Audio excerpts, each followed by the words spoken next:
सलग तिसऱ्या दिवशी झालेल्या मुसळधार पावसामुळे पालघर जिल्ह्यात पूरस्थिती आणखी गंभीर झाली।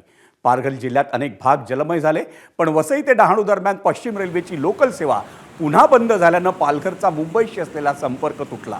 पालघरमधून वाहणाऱ्या सूर्य आणि वैतरणा नद्या या धोक्याच्या पातळीवरून वाहत होत्या, त्यामुळे नदीकाठावरच्या काही ठिकाणी नागरिकांना बोटीच्या मदतीने सुरक्षित स्थळी हलवण्याचं काम करण्यात आलं।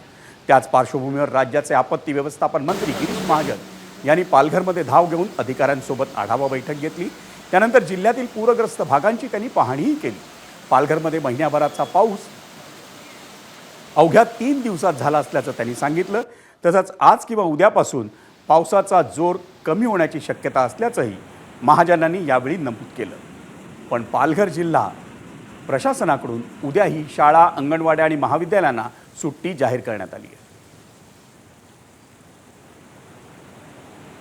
रेल्वेचा प्रॉब्लेम झालेला आहे आणि म्हणून मुख्यमंत्री महोदय म्हणले की जाताना पालघरहूनच बघू नये म्हणून वसई विरारचे जे कुठले अधिकारी आहेत, विशेष करून नगरपालिकेचे, महापालिकेचे, त्यांच्याशी माझं बोलणं झालेलं आहे। तिथे सुद्धा कनेक्टिव्हिटी नाही आहे, विशेष करून म्हणजे आता मोबाईल वगैरे सेवा तिथे जवळपास बंद पडत चाललेली आहे। कारण तिथे टॉवर पाण्याखाली आहे, तिथे बॅटरी मशीन पाण्याखाली आहेत, त्यामुळे ती मोठी एक अडचण त्या ठिकाणी आहे। पण शासनातर्फे एनडीआरएफ, एनडीआरएफ सगळ्या टीम आमच्या या ठिकाणी आहेत, स्वतः कलेक्टर मॅडम या ठिकाणी आहेत, प्रतिनिधी या ठिकाणी आहेत आणि सर्व पोलीस यंत्रणा असेल, महसूलची यंत्रणा असेल, सर्वजण महापालिका, नगरपालिका सर्व लक्ष देऊन त्या ठिकाणी आहेत। एबीपी माझा, उघडा डोळे बघा नीट।